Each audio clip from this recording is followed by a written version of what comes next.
اگر میں تمہیں ایسا کرنے کی اجازت دوں گا تو لوگ کہیں گے کہ وہ اپنے قریبیوں کو انہوں نے مروانا شروع کر دیا ہے، ساتھ والوں کو ہی مروانا شروع، لوگ تو اسے مسلمان سمجھتے ہیں تہمت والی جگہ سے۔ بلکہ بخاری شریف میں اسی طرز کا ایک اور پیغام بھی ہمارے لیے موجود ہے۔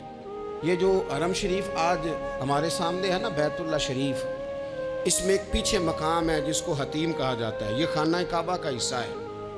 حضور صلی اللہ علیہ وسلم کے اعلان نبوت سے پہلے جب قریش مکہ نے اسے تعمیر کیا نا دوبارہ سے، تو انہوں نے چندے کا کوئی اس طرح کا مزاج بنایا تھا کہ اس بندے سے پیسے لینے ہیں جس کے بالکل ہی جائز ہو۔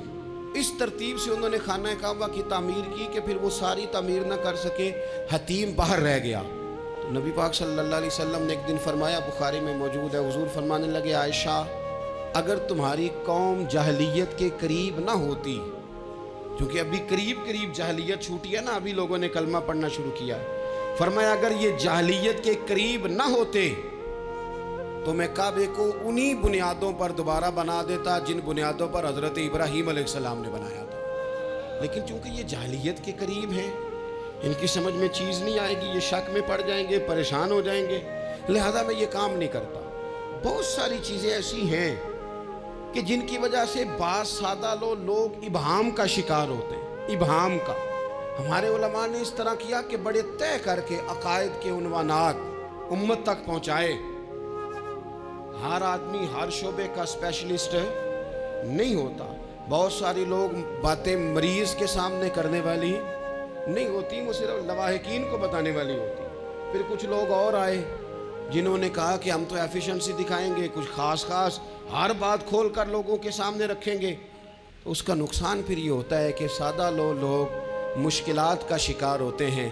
وہ پھر جب کہتے ہیں ہر چیز ڈسکس کر لینی چاہیے تو پھر باتیں دور نکل جاتی ہیں۔ پھر لوگوں نے انبیاء کرام علیہم السلام کی اجتہادی خطاؤں کو ڈسکس کرنا شروع کیا۔ ربنا ظلمنا انفسنا، اگر حضرت آدم یہ لفظ کہیں تو ان کے لیے تو ٹھیک ہے، لیکن اگر کوئی غلام اور امتی اور بیٹا اٹھ کے یہ لفظ کہے تو اس کے لیے ٹھیک نہیں ہے۔ تو میرے عزیز ایسے کام نہ کریں جس کی وجہ سے بلا وجہ بحث کا۔ ہمارے یہاں کچھ لوگوں کو شوق ہے خبروں میں رہنے کا، وہ ایسی باتیں چھیڑتے ہیں جن سے نہ وہ خبروں میں رہ سکیں۔ میں نے دیکھا ہے وہ کہتے ہیں جی میں نے کوئی انوکھی بات کرنی ہے۔ بھئی انوکھی بات کرنے سے بندہ مشہور تو ہو جاتا ہے۔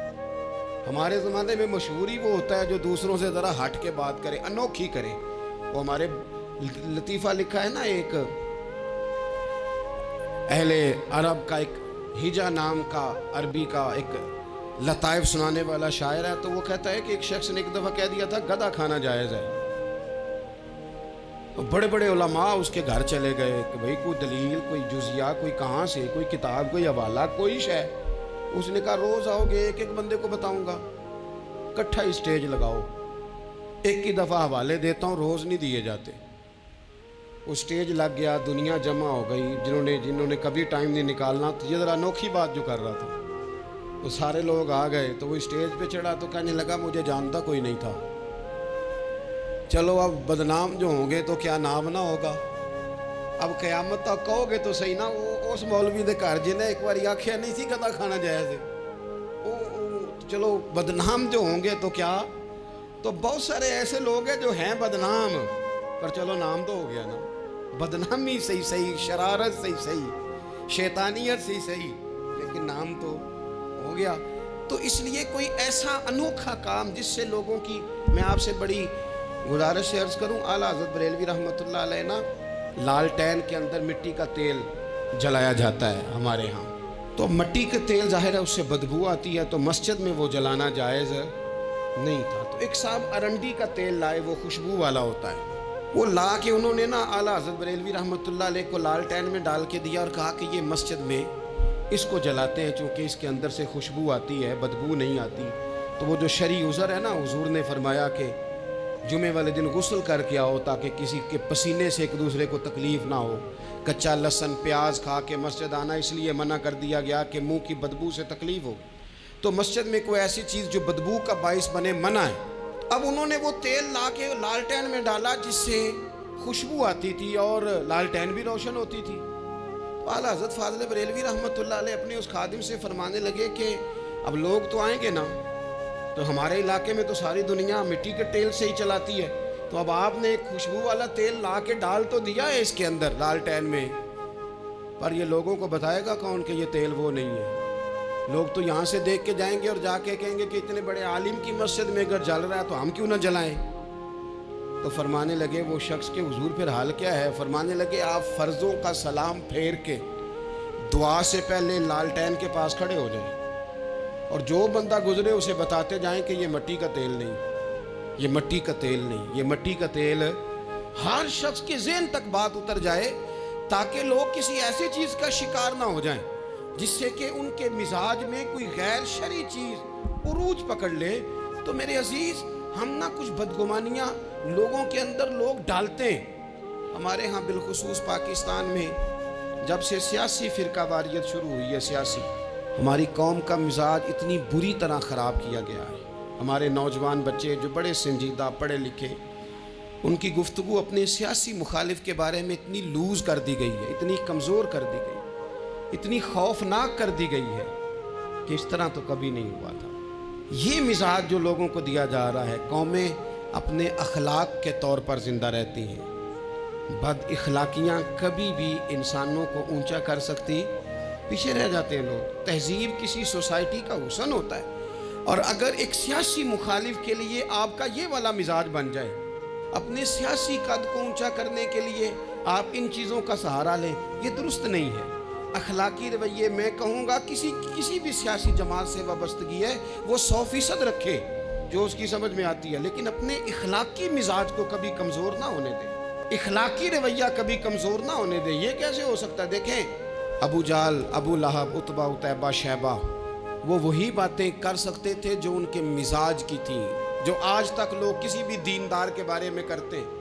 تو انہوں نے وہی باتیں آ کے کی تھی جناب ابو طالب کے ساتھ۔ انہوں نے کہا تھا کہ اگر معاذ اللہ ان کو دولت چاہیے تو ہم دیتے ہیں۔ بڑے سے بڑے مخلص آدمی پر آج لوگ دعویٰ نہیں کرتے کہ دولت کے لیے لگا ہوا ہے۔ انہوں نے کہا دولت چاہیے تو دیتے ہیں، اگر کسی خاتون سے نکاح کرنا چاہتے ہیں تو کرا دیتے ہیں، سرداری چاہیے تو دے دیتے ہیں۔ اب یہ سوچ ہی اتنی ہے، اس سے آگے جاتی نہیں۔ وہ معاذ اللہ حضور کے بارے میں اور بھی باتیں کرتے، یہ شاعر ہیں، یہ جادوگر ہیں، یہ فلاں ہیں، لیکن میرے نبی پاک علیہ الصلوۃ والسلام نے کبھی بھی ان کی ذاتی زندگی کو ڈسکس نہیں کیا، کبھی نہیں کیا۔ ابو جہل شراب پیتا تھا، لیکن حضور نے کبھی سوسائٹی میں یہ بات لوگوں کے سامنے بیان نہیں کی۔ وہ لوگوں کے پیسے دبا لیتا تھا، کئی جگہوں پہ حضور نے پیسے نکلوا کے دیے، لیکن جگہ جگہ گلی گلی کھڑے ہو کے حضور نے یہ نہیں فرمایا کہ یہ اس طرح کا ہے۔ آپ اپنے مخالفین کے بارے میں ضرور کلیم کریں، ثبوت کے ساتھ ضرور بات کریں، یہ ضروری ہے، لیکن آپ کا رویہ اتنا گھرا ہوا نہیں ہونا چاہیے کہ لوگ سمجھیں کہ یہ قوم تو اخلاق سے ہٹ گئی ہے۔ آپ اختلاف کریں، لیکن اختلاف کے بھی آداب ہوتے ہیں۔ اس ادب کے دائرے کے اندر رہ کے صحابہ کے بیچ بھی رائے کا اختلاف ہو جاتا ہے، ہو جایا کرتا ہے۔ حضور اس اختلاف کو قبول کرتے، بھئی ہو جاتا ہے رائے کا اختلاف اپنوں میں، لیکن اس کے اندر انسان توہین پہ اتر آئے، اس کا لہجہ اس طرح کا ہو جائے جس طرح کی بازاری گفتگو کی جاتی ہے، تو محسوس ہوتا ہے کہ یہ تربیت کا فقدان ہے۔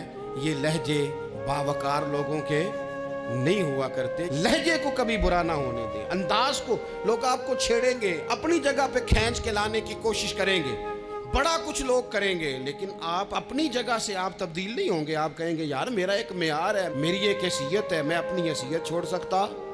میں اپنی حیثیت نہیں چھوڑ سکتا۔ ہر بندے کو آپ ڈسکس کریں گے، تو تہمت والی جگہ سے ضرور بچیں، بدگمانی سے ضرور بچیں، لیکن ہر شخص کو اس کے معیار کے مطابق اتر کا جواب دینا یہ باوقار لوگوں کا سٹیٹس نہیں ہوتا۔ وہ کہتے ہیں جا بات کر، جا کے تو کون ہوتا ہے تیری بات کرے، اب ہم ہر شخص کے منہ لگے، یہ کیسے ہو سکتا ہے؟ نبی پاک صلی اللہ علیہ وسلم گزر رہے تھے، صحیح بخاری میں موجود ہے، آپ کی اہلیہ حضرت صفیہ رضی اللہ تعالیٰ عنہ آپ کے ساتھ تھی۔ رات کا وقت تھا، حضور گزر رہے تھے، تو صحابہ کچھ کھڑے تھے، تو حضور نے ایک کو بلا کے کہا کہ یہ میری بیوی ہے، صفیہ ہے۔ عرض کرنے لگے حضور مجھے میری ماں روئے، میں کوئی آپ کے بارے میں بدگمانی کرتا؟ تو حضور نے جواب میں کیا کہا؟ محبوب فرمانے لگے جس طرح رگوں میں خون گردش کرتا ہے نا، شیطان بھی اسی طرح ہی گردش کرتا ہے۔ گویا حضور بتا رہے ہیں کسی وقت بھی بدگمانی پیدا کر دیتا ہے۔ میں تمہیں بتا رہا ہوں کہ اپنی اہلیہ کے ساتھ جا رہا ہوں، میری بیوی ہے، کوشش کریں کہ آپ اس جگہ سے بچیں جہاں باتیں ہو رہی ہوں۔ اور اس پہلو پہ تیسری گزارش اس عنوان پر یہ ہے کہ اگر کسی کے بارے میں باتیں ہو رہی ہوں تو فٹافٹ اس کا حصہ بننے کی کوشش نہ کریں، بلکہ آپ کے پاس جب تک کوئی شرعی ثبوت نہیں ہے تب تک آپ اس بات کا حصہ نہ بنیں۔ ہمارے ہاں بات ہو رہی ہوتی ہے تو 2-4 بندے دوڑ کے نا اپنا بھی حصہ ڈالتے ہیں، بلکہ میں بڑی ذمہ داری سے یہ بات عرض کروں گا، بات لمبی ہوتی تب ہے جب کوئی بندہ درمیان میں کہہ دیتا ہے نا، نہیں تجھے تو تھوڑا پتہ ہے، تھوڑا میں بھی کرتا ہوں۔ وہ کئی دفعہ وعدہ معاف گواہ بن جاتا ہے، جا کے دوسروں کو خبر کرتا ہے اس نے یہ کہا ہے، حالانکہ بندہ اس سے پوچھے کہ اگر انہوں نے کہا تھا تو اتنا سجن تھا تو وہاں جواب دے کے کیوں نہیں آیا؟ تجھے چاہیے تھا وہیں جواب دیتا، وہیں جا کے جواب دے دیتا۔ ایک بزرگ کی خدمت میں ایک دفعہ حاضر تھا، ایک بڑے عالم تھے، تو ان کے پاس آ کے ایک شخص نے کہا کہ فلاں آدمی آپ کے بارے میں یہ بات کر رہا تھا، تو وہ ہنس پڑے، فرمانے لگے پھر آپ کہاں تھے؟ کہنے لگے میں وہیں تھا۔ فرمانے لگے میرا اور آپ کا رشتہ کس طرح کا ہے؟ کہنے لگا جی میں تو شاگرد ہوں، ارادت مند ہوں۔ تو فرمانے لگے پھر آپ میرے پاس سوال لے کے آ گئے ہیں، آپ نے وہاں جواب کوئی نہیں دیا۔ فرمانے لگے اب تو میرے سامنے بیٹھ، پہلے اس سوال کا جواب میں تجھے دوں، پہلے تجھے قائل کروں۔ اگر تو قائل ہوتا نا تو پھر تو یہ بات لے کے میرے پاس نہ آتا، پھر تو وہاں تو کلیئر کر آتا، تیرے اندر کجی ہے، تو بات کا حصہ بنا ہے، اور میرے نزدیک اس سے بڑا تو مجرم ہے کہ تو نے بات کو سنا ہے۔ وہ تو کوئی ہے، تو اپنا تھا، تو نے اپنا ہو کے یہ باتیں سنی، تو نے ہاں کی، تو وہاں بیٹھا رہا، تو اپنا تھا۔ اور حضور نے فرمایا محبت تو بندے کو اندھا بہرا اور گونگا کر دیتی ہے، جو کسے دا عاشق ہوئے ہوتے گل اسے دی کردا ہے، 100 مکر بہانے کر کے او دے ہی مرنے مرد ہے۔ تو نے سن کیسے لی؟ تیرے کانوں نے گوارا کیا؟ پہلے تو مطمئن ہو نا، تو اگر مطمئن ہوتا تو بات آگے وہیں جواب دے کے آتا۔ جب تو ہی غیر مطمئن ہے تو میں کسی اور کو کیا جواب دوں؟ تو مدد کریں اپنے بھائی کی اس معاملے میں کہ اگر آپ کلیئر ہیں تو پھر آپ اسے وہی کلیئر کریں، کہیں یار میری بات سن، یہاں تک تو بات ٹھیک ہے، اس بات کا میں گواہ ہوں، یہ ہو سکتی نہیں۔ اور نبی پاک کا یہ طریقہ ہے، مسند امام احمد بن حنبل میں حدیث موجود ہے، حضرت عبداللہ ابن مسعود رضی اللہ تعالیٰ عنہ، کمال آدمی حضرت عبداللہ ابن مسعود، حضور نے فرمایا عبداللہ ابن مسعود سے قرآن سیکھا کرو، یہ اسی طرح پڑھتے ہیں جس طرح میرے اوپر نازل ہوا تھا۔ حضرت عبداللہ ابن مسعود کو نبی پاک علیہ السلام نے فرمایا درخت پہ چڑھ کے ذرا میرے لیے مسواک تو اتار دو۔ حضرت عبداللہ ابن مسعود کی پنڈلیاں پتلی پتلی تھی، ٹانگیں پتلی تھی، وہ درخت پہ چڑھے، ہوا چلی تو کپڑا تھوڑا ہٹ گیا، تو بعض لوگ ان کی پتلی پنڈلیوں کا مذاق اڑانے لگے، معاذ اللہ، دیکھو کیسی باریک باریک پنڈلیاں ہیں، کیا انداز ہے۔ اب حضور بیٹھے ہیں نا، تو انہوں نے جو بات کی تھی وہ بات بھی درست تھی، پنڈلیاں واقعی پتلی تھی، اور کوئی بھی اس انداز میں دیکھتا تو شاید مسکراتا۔ جب انہوں نے کہا نا دیکھو پتلی پنڈلیاں، تو حضور نے ہمارے لیے طریقہ کیا چھوڑا، ہمارے لیے سیرت کیا چھوڑی۔ حضور سید عالم فوراً ارشاد فرمانے لگے، نبی پاک فرمانے لگے چپ کرو، تم میرے عبداللہ کی پنڈلیوں کو پتلا پتلا کہہ رہے ہو نا، قیامت کے دن جب میزان لگے گا اور ان پنڈلیوں کا تمہیں وزن پتہ چلے گا، پھر پتہ چلے گا میرے عبداللہ کی شان کیا ہے۔ یہ بڑی وزنی پنڈلیاں ہوں گی، جب ان کا میزان پر وزن تلے تو آپ دفاع کریں۔